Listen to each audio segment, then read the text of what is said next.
нийслэлийн сонгон архын дургийн 31 дугаар хооронд амьдардаг. Манай гэр бүлийн хүн Эрдэнэ Очир гэдэг Хөвсгөл аймгийн Харьяат.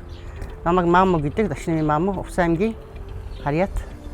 Бид нар нийслэлд амьдран суушаад 20 жил болж байна. Сонгон архын дүүргийн 31 дугаар хооронд би 2016 онд шинэ хашаа авч бидний тогтчлт хийсэн.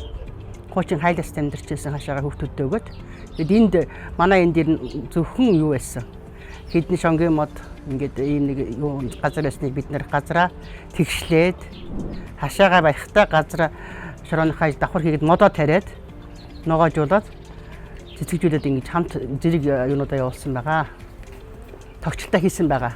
Манайх одоо энэ сүүлийн 6 жилд 17 төрлийн мод тарьсан.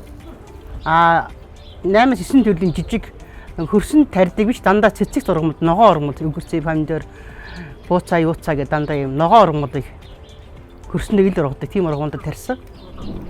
Эдний тариад бид нар яадаг гэхээр зөвхөн өөрийнхөө хэрэгцээнд бүтэн жилийнхаа хэрэгцээнд бид нар энийг нөөцлөхийн төлдөөхийн хөлдөөгөөд ингэж хадгалдаг.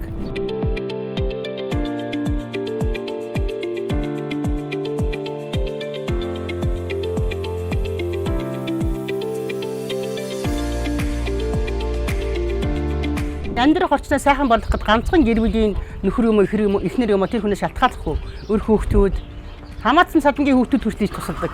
Тэднэртэй бид нараас үлгэн дурайдаад сонгоны өрөөгөөд явуулдаг. За энэ сонгоны өрөөг чи хурдан тарих юм бол хойтондоо ингэж одоо манай дүүн бүгд дураагаад гаднаа сонгон тарьдаг болсон, мод тарьдаг болсон.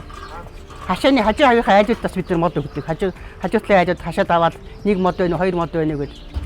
Ямар ч гэсэн тэр орчиндөө бид үлгэн дурайдаад ингэж амьдарч байгаа гэж бодож байгаа. Нийслэлийн сонгон архын дүүргийн 31 дугаар хороо болно. Нийслэлийн хүүхд залуучуудын хөгжлийн төвийн хамт олондоо бас их баярлалаа. Бидний ингэж урмаар тэтгэж улам цааш нь одоо эн чинь ингэж бидний шагнаж урамшилж байгаа нь улам юм хийгээсэ. Улам залуу үе бас ингэж ажил хийх сонирхолтой амьдрах орчноо сайхан болгох.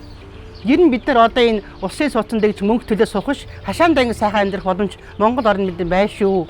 Манайхад баян өшөөний тэр уул орой дээр баг чулуун дээр амьдардаг айлсан чи одоо ногоон байгаад бид нар цэцгэн донд бид нар амьдарч байна. Энэ ийм сайхан боломж Монгол орнд нь байдаг шүү гэдгийг би залуучуудаа хэлэхээр байна. Тэгээд танай хамт олонд маш их баярлалаа.